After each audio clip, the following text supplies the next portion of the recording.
जय हिंद दोस्तों, स्वागत है आपका मेरे YouTube चैनल कमलेश राय ऑफिशियल पे। दोस्तों आज हम लोग बात करने वाले हैं, जब आप फिजिकल के लिए ग्राउंड पे जाएंगे तो आपको ग्रुप में छोड़ा जाएगा या फिर सिंगल सिंगल दौड़ने के लिए छोड़ा जाएगा। इस बारे में बात करेंगे और बहुत से सवाल आ रहे हैं कि एडमिट कार्ड कब जारी किया जाएगा, इसके बारे में भी बात करेंगे। तो उससे पहले यदि आप इस चैनल पर नए हैं तो कृपया करके चैनल को लाइक कर दे, सब्सक्राइब कर दे, प्रेस कर दे बेल आइकन को, ताकि नोटिफिकेशन आप तक मिलता रहे। देखिए, आप सबको पता है कि झारखंड में अभी तक जितने भी वैकेंसी आई है उसका सभी का दौड़ अभी तक ग्राउंड में ही हुआ है, क्योंकि ग्राउंड में दौड़ कराना बहुत ही आसान होता है और मैनेज भी आसानी से हो जाता है। अब लंबी दूरी का दौड़ है, 10 किलोमीटर का दौड़ है, तो रोड में कराना सक्सेसफुल नहीं होता है। बहुत सारा प्रशासन इसमें व्यस्त हो जाता है और बहुत सारी सुविधाएं जो कि अभ्यर्थी को मिलना चाहिए वो भी नहीं मिल पाती है। लेकिन ग्राउंड में होता क्या है, यदि ग्राउंड में होगा तो एक ही जगह पे आप दौड़ रहे हैं तो आपको यदि कि कोई गिर भी जाता है तो उसको मतलब तुरंत मदद मिल जाता है। कोई भी चक्कर खा के गिरता है तो उसको तुरंत मदद मिल जाता है, एम्बुलेंस की सुविधा तुरंत उपलब्ध रहती है। लेकिन यदि 10 किलोमीटर का दौड़ रहता है तो आपको 10 किलोमीटर, मान लीजिए 5 किलोमीटर जाके रिटर्न भी होना होता है, तो फिर भी 5 किलोमीटर का एरिया बहुत मायने रखता है कि 5 किलोमीटर एरिया आपका रोड खाली होना चाहिए, क्योंकि अगर गाड़ियाँ चलेंगी उस पर तो आप दौड़ नहीं पाएंगे। फिर धूप बहुत ज़्यादा रहेगी तो कहाँ पे कौन अभ्यर्थी गिर जाएगा, ठोकर खा के गिरेगा या फिर धूप के कारण गिर जाएगा, तो वहाँ पे मैनेजमेंट बहुत मायने रखता है कि मैनेज करना बहुत मुश्किल हो जाता है। इसीलिए आप एकदम एक कंफर्म कर लीजिए कि आपका जो दौड़ होगा वो ग्राउंड पे ही होगा, क्योंकि पिछले कई बार ग्राउंड पे ही दौड़ हुआ है। या तो आपका रांची में हो, धनबाद में हो या फिर जमशेदपुर में हो, जहाँ भी लगेगा JSSC को कि यहाँ पे वो सक्सेसफुली करा सकते हैं दौड़ को, तो वहाँ पे वो करवाएंगे।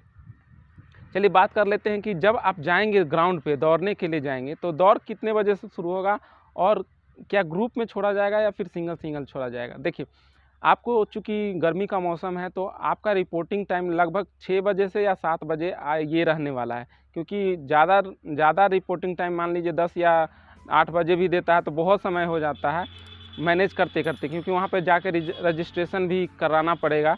आपको कंप्यूटराइज्ड होगा तो उसमें आपका इंटरव्यू होगा, आपका डॉक्यूमेंट को वेरीफाई भी करना होगा, तो इसलिए उसमें बहुत समय लग जाएगा। अगर 8 बजे या 9 बजे करता है रिपोर्टिंग टाइम तो उसमें बहुत ज़्यादा समय खिंच जाएगा। इसीलिए आपका जो रिपोर्टिंग टाइम होगा एकदम अर्ली मॉर्निंग ही होगा। तो आप उम्मीद लगा के रखिए कि 8 बजे से लगभग आपका दौड़ शुरू हो जाएगा और आपका जिस तरह से रोल नंबर है उस तरह से आपका दौड़ होगा। आपका फर्स्ट में रोल नंबर है तो आपका सुबह में ही हो जाएगा, उसके बाद है तो जिस तरह से आपका रोल नंबर होगा उस तरह से असेंडिंग ऑर्डर में आपका दौड़ होगा। देखिए, जब आप दौड़ के लिए जाएंगे, जब आपका रजिस्ट्रेशन हो जाएगा, आप दौड़ के लिए मैदान पे एकदम खड़े रहेंगे तो आपका रजिस्ट्रेशन होगा। मान लीजिए कि आपका रजिस्ट्रेशन हो गया तो आपको छोड़ दिया जाएगा दौड़ने के लिए। उसके बाद जिसका रजिस्ट्रेशन होगा उसको छोड़ दिया जाएगा दौड़ने के लिए। और ये जो दौड़ का जो काउंटिंग होगा वो कंप्यूटराइज्ड होगा, वो कंप्यूटर काउंट करते रहेगा और जो कंप्यूटर को मॉनिटर करेंगे वो बताएंगे किस नंबर के अभ्यर्थी कितना राउंड हुआ है। अगर वो नहीं भी बताते हैं तो आपको खुद से ध्यान रखना है कि आप कितने राउंड लगाए हैं, और आप घड़ी में भी देख सकते हैं कि आप एक राउंड कितना चक्कर में लगाते हैं, क्योंकि वहाँ पे घड़ी डिजिटल वॉच जो होता है लगा हुआ रहता है। इसलिए आपको टेंशन लेने की ज़रूरत नहीं है। और यहाँ पे ग्रुप में नहीं दौड़ाया जाएगा, एक बात ध्यान से निकाल दीजिए कि ग्रुप में नहीं दौड़ाया जाएगा। ये अच्छा सिस्टम है कि एक का रजिस्ट्रेशन हुआ उसको दौड़ने के लिए छोड़ दिया जाएगा और जब उसका दौर कंप्लीट हो जाएगा तो वो अपने आप रुक जाएगा या फिर आपको रुकने के लिए बोला जाएगा, माइक से अनाउंस किया जाएगा कि आप रुक जाइए, आपका दौर कंप्लीट हो गया है। यदि आप सिंसियर है तो आप खुद दौर को काउंट कर सकते हैं कि आपने कितना दौर कंप्लीट किया है। ये बहुत ही आसान है। मान लीजिए एक ग्रुप में भेजा जाता है, बल्क में भेजा जाता है, तो वो दौड़ एक साथ ही दौड़ेंगे, जब उसका समय भी एक साथ पूरा होगा। उससे अच्छा होता है कि एक को दौड़ने के लिए छोड़ दिया जाए और बारी बारी से छोड़ा जाएगा, बारी बारी से जिसका पूरा होते जाएगा 1 घंटा वो वापस आते जाएंगे।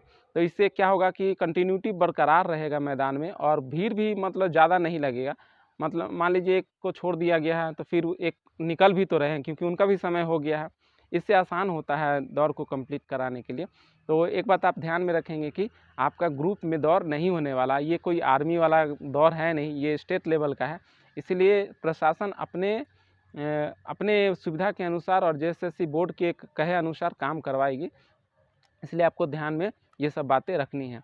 देखिए, अब बात कर लेते हैं कि एडमिट कार्ड। देखिए, एडमिट कार्ड तभी जारी होगा जब सरकार दौड़ करवाने के लिए एकदम इच्छुक है, ठीक है। अभी तो कह दी है सरकार कि अप्रैल के लास्ट वीक में दौर एकदम होना सुनिश्चित किया गया है कैलेंडर के द्वारा, लेकिन ऐसा अभी तक कुछ सुगबुगाहट नहीं नज़र आ रही। लेकिन जब भी दौड़ होगा उसके 10 दिन पहले आपको एडमिट कार्ड जारी कर दिया जाएगा। ऐसा होता है और होता आया है, क्योंकि 10 दिन आपके लिए काफ़ी है कि आप तैयारी कर सके कि आपका दौर कहाँ पे है, कहाँ जाना है, इस चीज़ का तैयारी आप कर सकते हैं। तो आपको 2 बातें क्लियर हो गई होंगी कि दौर जो होगा आपका ग्रुप में नहीं होगा, सिंगल ही आपको छोड़ दिया जाएगा दौड़ने के लिए। और एडमिट कार्ड का जो बहुत सारा सवाल आ रहा है कमेंट बॉक्स में कि एडमिट कार्ड कब जारी होगा, तो आपका जब भी दौर होने वाला होगा उससे 10 दिन पहले आपको 10 या 15 दिन पहले आपको जारी कर दिया जाएगा। चूँकि आज अब समय भी ज़्यादा नहीं है, लास्ट सप्ताह यानी अंतिम सप्ताह, अप्रैल का अंतिम सप्ताह एकदम नज़दीक है। अभी 15 या 13 दिन बाकी है, 13 दिन बाकी है। तो 13 दिन के हो सकता है कि कल परसों अगर दौर होना है, सरकार के नज़र में अगर दौर करवाना है तो कल परसों एडमिट कार्ड जारी हो जाए। तो इसलिए आपको घबराना नहीं है कि एडमिट कार्ड कब आएगा कब नहीं आएगा, लेकिन जब भी आएगा दौर होने से पहले एकदम आप पता चल जाएगा। और ज़्यादा समय तो नहीं मिलेगा, लेकिन 10 से 15 दिन आपको मिलेगा। 10 दिन पहले भी जारी हो सकता है, इसके लिए आपको टेंशन लेने की ज़रूरत नहीं है। लेकिन देखने वाली बात है कि क्या अपना कैलेंडर जो JSSC जारी की है उस पर वो कायम रह पाती है, क्योंकि बहुत बार ऐसा होता है कि एक बार पिछले बार भी संशोधन करके बढ़ा दिया गया है डेट। इस बार अभी लास्ट सप्ताह जो कहा गया है इस पर कितना वो कायम रह पाती है। तो मुझे उम्मीद है कि आपको ये बातें क्लियर हो गई होंगी। यदि आपको ये वीडियो पसंद आया तो कृपया करके चैनल को लाइक करें, सब्सक्राइब करें। चैनल पे नए हैं तो कृपया करके चैनल को सब्सक्राइब कर दें। यदि और भी कोई सवाल है तो आप कमेंट बॉक्स में लिखें, मैं आपको इसका जवाब दूंगा। कमेंट बॉक्स में भी जवाब देता हूं, लेकिन यदि जवाब लंबा रहा तो आपको वीडियो के माध्यम से जवाब दूंगा। तब तक के लिए जय हिंद।